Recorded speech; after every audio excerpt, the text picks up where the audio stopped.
Hey everyone, my name is Ashley Kerr. I am the co-host of the Real Estate Rookie podcast with Bigger Pockets, and today I am taking you through my newest flip.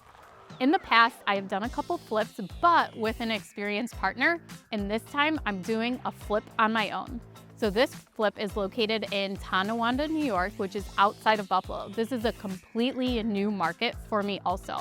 So it's myself doing this flip, and then I have two other partners. One is an active partner and another silent partner who's investing capital into the deal. I'm going to introduce you guys to the contractor I hired for this job from McFarland Enterprises. Riley is going to take you through the property to show you the scope of work that we put together. But first, before I hand it off to Riley, I want to tell you guys about the process that I use to actually build out a scope of work. So I've had some experience doing rehabs for rental properties, and I've also worked with experienced partners who have done the rehabs on flips. So what I have learned that works best for me is going through the property room by room. Now you could do this through photos, you could do this through a video, or you could do this in person. Since this property is located where I live in this market, I am able to visit the property to do the scope of work and to walk through the property. If you are investing out of state or just don't want to go to the property, you can have someone come in and take pictures of the property for you. And I learned this really great method from my friends Charlie Arbor and Nate Robbins, who are investors out of Seattle, Washington. So what they do is they will send Nate onto the property, and Nate will take a picture of everything as he's walking through the property. Do you remember when you were younger, those little flip books, and you'd see the little guy like running or riding his bike as you flip the pages? That is exactly how these photos turn out. It's almost like you're doing a walkthrough of the house in real time. And the reason they do the photos instead of a video is because in a still photo, you have way better capabilities of being able to zoom in different areas. So they go room from room, taking every picture around the whole room. They take a picture of the door frame to show I'm entering into a new room. Then Taro, back at his house in Texas, he goes through all the photos and builds a scope of work off of that. So my process began just like that, but I actually walked the property. So I started on the exterior and I went around with just a notepad and a pencil, and I scribbled everything that I sought out. Then I started going into the house, and I walked right into the entryway and I looked at the closet. I looked at the walls, the trim, the floor, and I just noted everything, the light fixture. In each room, also make sure you're notating how many light fixtures are there that need to be replaced, how many are going to be staying, and how many you want to add. The same with the electrical outlets and the switches too, so that you know how many cover plates you're going to have to get. Your contractor can give you a better quote because they know exactly what you want changed out and what exactly is going to stay. So after I've done that, gone room from room, there are often times I get to a room and I realize, you know what? I noticed this about this room.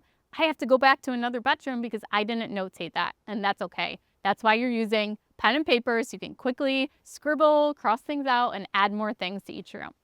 Then after that, I head home, get out my computer, and then that's where I'm actually writing everything out and typing it out still room by room. So I'm giving this to my contractor. I write everything out. And I do it room by room, but I'm also highlighting things by almost what category they are. So if this is something that, a general contractor would maybe hire a plumber for or an electrician, I'm color coding that or highlighting that so it transfers over to a separate spreadsheet so they know this is everything for a plumber, this is everything for an electrician. Then that's where I'm handing the scope of work over to my contractor. He goes through the property, gives me a call, sometimes on FaceTime or just a regular call, and we will walk through the property together, and he'll go through my scope of work and give me recommendations, suggest changes, or say, that's going to be really expensive. How about we try to do this? And then that's where we really define. So as he's talking these things out, I make my notes and I make my changes. So one thing that we actually changed in this house that Riley may talk about is the actual door of the property. We had the door that went in and it would hit the bathtub when we bought this property, and it just made it so tight and confined. It's already a small bathroom. What Riley suggested was we put in a pocket door because we're ripping the whole tub and surround out anyways. Why not add that?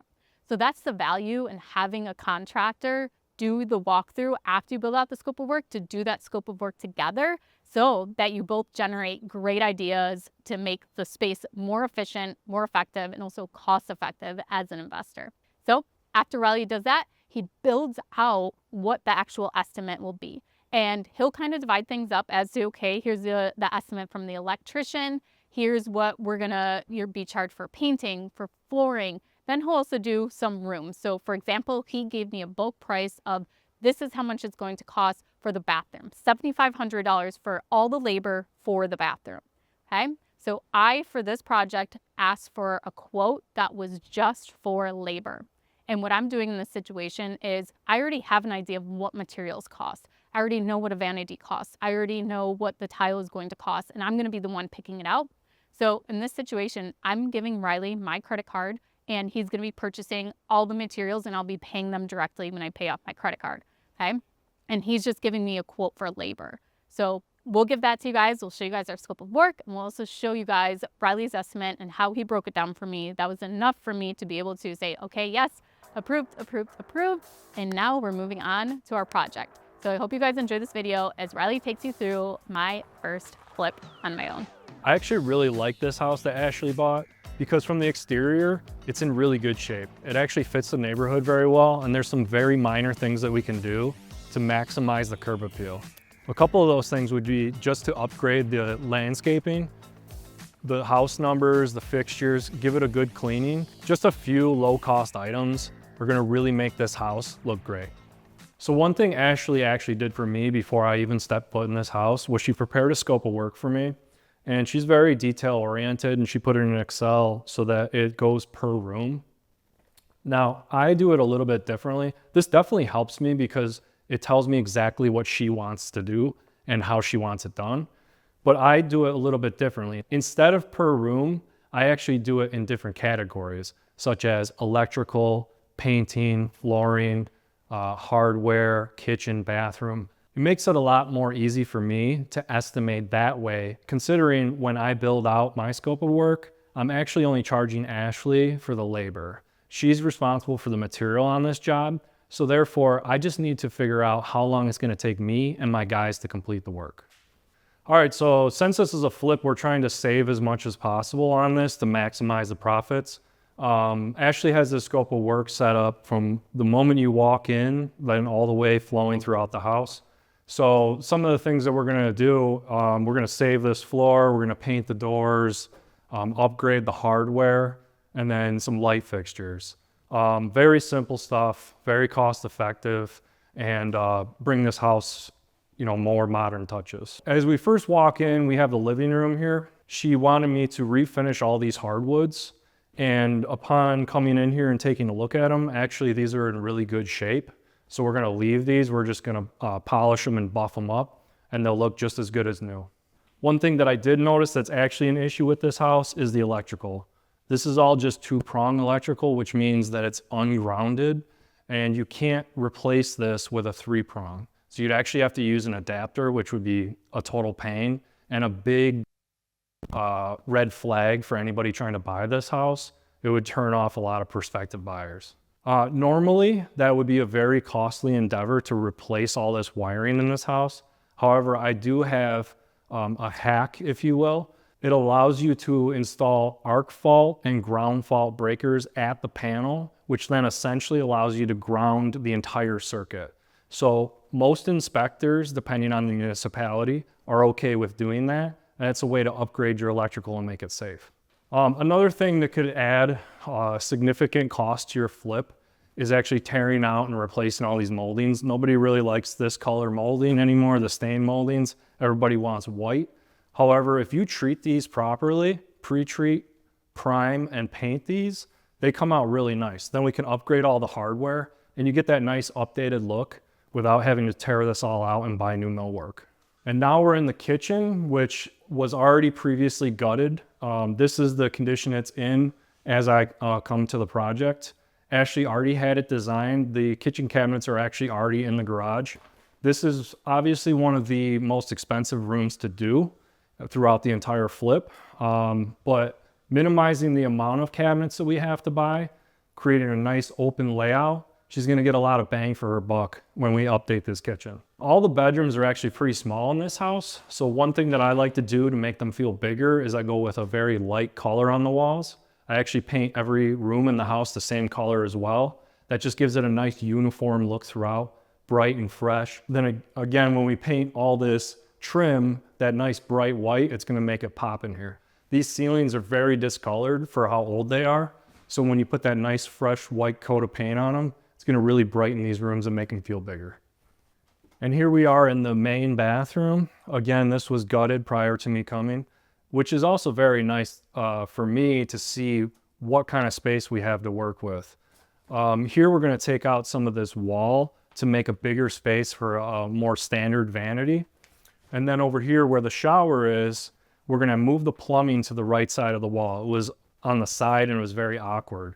The door also used to open this way, which takes away floor space from an already very small bathroom. So now that this is all exposed in here, we're actually gonna put a pocket door in that slides this way so you don't lose any of that floor space. So the reason I actually suggested a pocket door is this is a laundry chute that you're not allowed to have in your house anymore because it's a fire hazard. So we're gonna take this out anyways. And then since the surround was already taken out from the tub and the tile, this exposes the framing. So I can just cut this here and slide a pocket door in. This is just something I recommended because it's not a very big upcharge and it's gonna make a very small space feel bigger, which is really important when you're going to resell the house. Okay, so what did you guys think of this property? So as you saw, it's a 3-bed, 1-bath on the first floor, and there's also that hidden half bath in the basement. But we're going to transform this house and make it beautiful, following our scope of work. And that way, at the end of this project, we can sell it and make, hopefully, a great profit on it. Thank you guys so much for joining us, and make sure to check back because we're gonna be posting more videos about how we made this flip happen and the progress along the way. You can find me on the Real Estate Rookie Podcast and at biggerpockets.com.